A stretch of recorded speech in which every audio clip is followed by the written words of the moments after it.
Hi.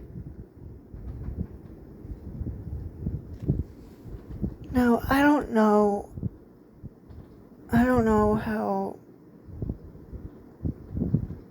I don't know if I want to say anything about this or not, but, the whole thing about Cassidy in Five Nights at Freddy's is really irritating me. Like, I vaguely, I thought about it, and I feel like people are vaguely saying that, Cassidy's not Golden Freddy, Cassidy is just a name, Cassidy doesn't mean anything. It's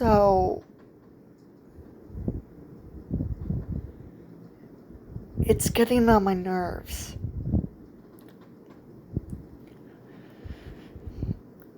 Now, I've just seen ghosts, videos of Five Nights at Freddy's and what people believe in with each of the games, and, yeah, it's a mess. It's a mess. I mean, Scott Cawthon's timeline of FNAF itself is a mess. He did not think of the story right away when he made the first game. I understand that, but at the same time, I don't know if anyone's gonna confirm anything. It's theories, speculation, assumptions, anything. We can just go with it. And if you believe or don't believe anything that you or someone else says, then that's fine. I'm not gonna argue about that anymore. At least not right now. But Cassidy. Now, thankfully, there was a Winky fandom of the lore and theories. And thankfully, even though there was problems with Cassidy not being Golden Freddy, it's not that big of a deal, actually. Because, well,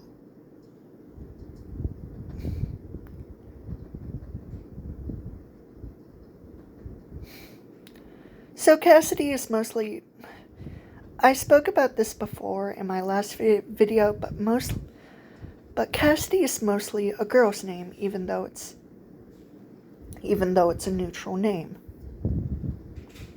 Meaning any gender can have this name, a boy or a girl, but mostly it's a girl's name. Especially from my own understanding that Cassidy is basically another name for like Cassie or something like that. So yeah, Cassidy, a girl's name. And Cassidy is described, at least in the graphic novel, not exactly the actual illustrations, but more of the description in the story.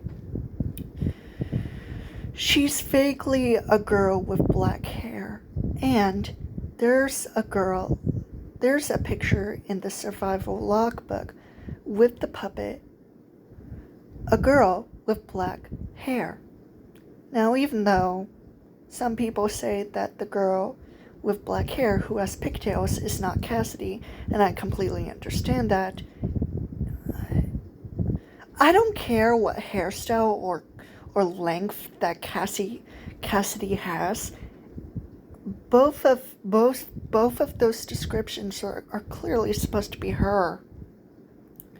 She's vaguely a girl with black hair. Just black hair. Okay, I don't care. That rhymes. But anyway. And Golden Freddy, Cassidy, yeah. I mean, it's obvious. Now, as for the whole golden duo with Cassidy and the Crunchhold being in Golden Freddy, I still believe it.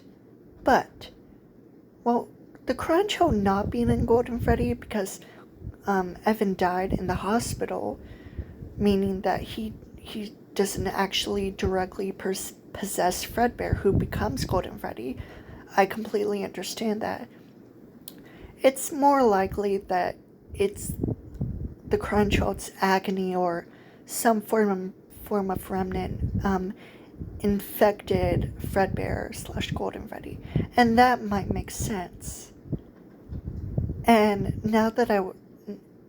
since I was thinking about that, it does make sense why the Crown Child might have been also Shadow Freddy and Shadow Bonnie. So it's possible, especially since there's no actual confirmation of other Springlock accidents and the Shadow animatronics being part of like a Springlock accidents. Yeah, I don't know. It's weird. But yeah, the Crown Child as Fredbear, Shadow Freddy, and Shadow Bonnie. Yeah, possible. I mean, I used to believe that, and I might still do. I don't know. But, yeah. I'm getting ahead of myself, but yeah, the Crown Child technically being Golden Freddy makes sense. Cassidy. So Cassidy also being the vengeful spirit, aka the one you shouldn't have killed. Now, the vengeful spirit vaguely looks like a boy with blonde hair and blue eyes. I am not kidding. However, I saw this on Reddit. Especially, I don't care if it was comments years ago, because, oh my god, people on Reddit are just, they do not help the situation at all. Some people say that the boy, the vengeful spirit, does not have blonde hair or blue eyes. Are you fucking kidding me? I'm like, okay, then who the hell is this person? It clearly isn't Michael Brooks, because Michael Brooks has brown hair. Maybe. I mean, the illustrations in the graphic novel are not canon, but Susie's appearance in the game is canon to her actual appearance in the graphic novel. It's confusing. It's confusing, really. But Cassidy, I mean, and Michael Brooks, and there's a problem. And, you know, it makes it kind of funny that Coming Home has Susie as a girl with brown hair and eyes. And considering that Susie does not have a dog, but she has a sister and her family is actually mentioned in the story, it's most likely an alternate universe or part of the timeline. But it's.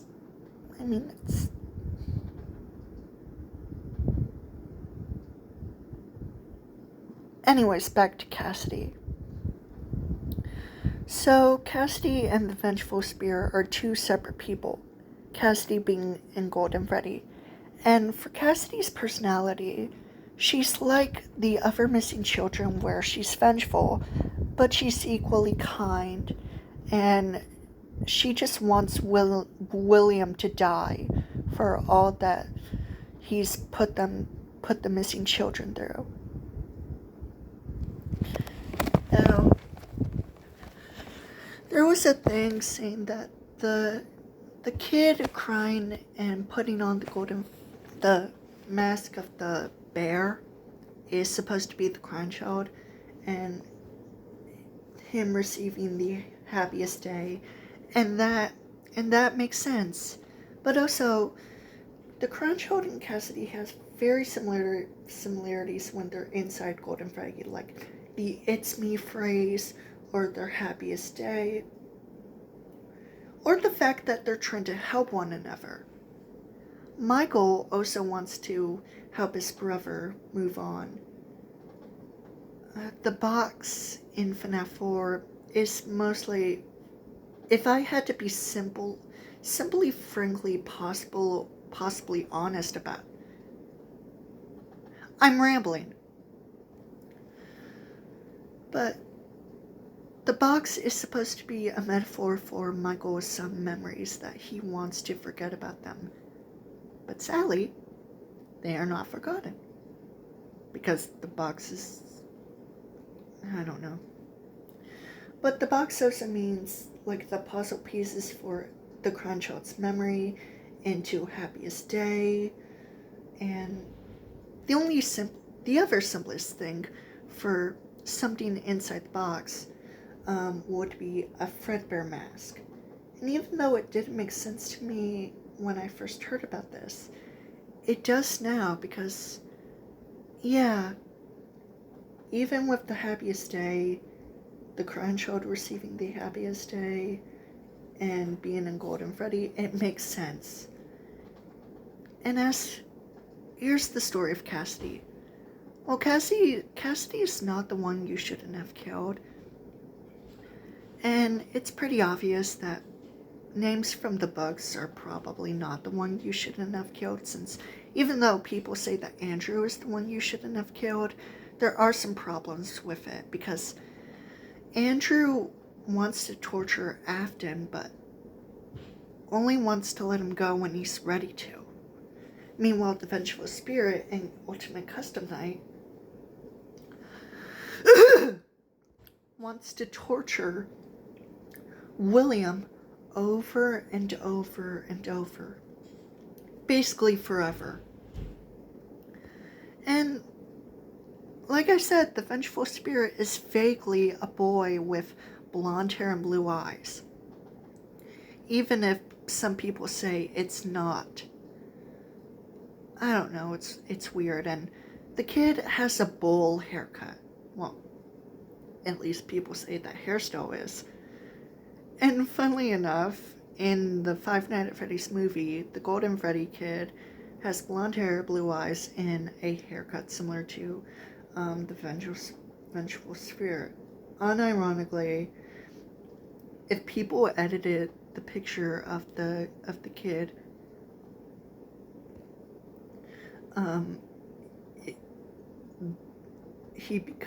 he's Vengeful Spirit, and yeah. A kid with blonde hair and blue eyes, the Vengeful Spirit, yeah, possible.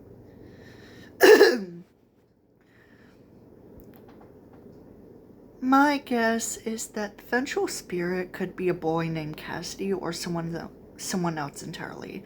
Just some boy with an unknown name who are basically just another victim of William Afton. Not the experiments or any other event, just a character completely off screen. I mean, it could be part of the missing children, but not exactly stuffed inside a animatronic suit.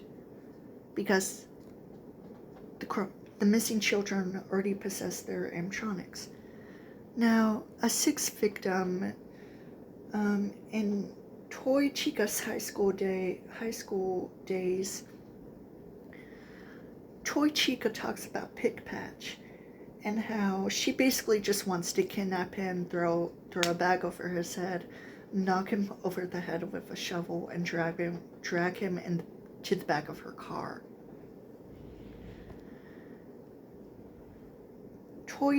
Pick Patch is basically Toy Chica's 6 to 7 victim, unless we also count Foxy, who was, Toy Chica's victims are basically Charlotte and the MCI. Clearly.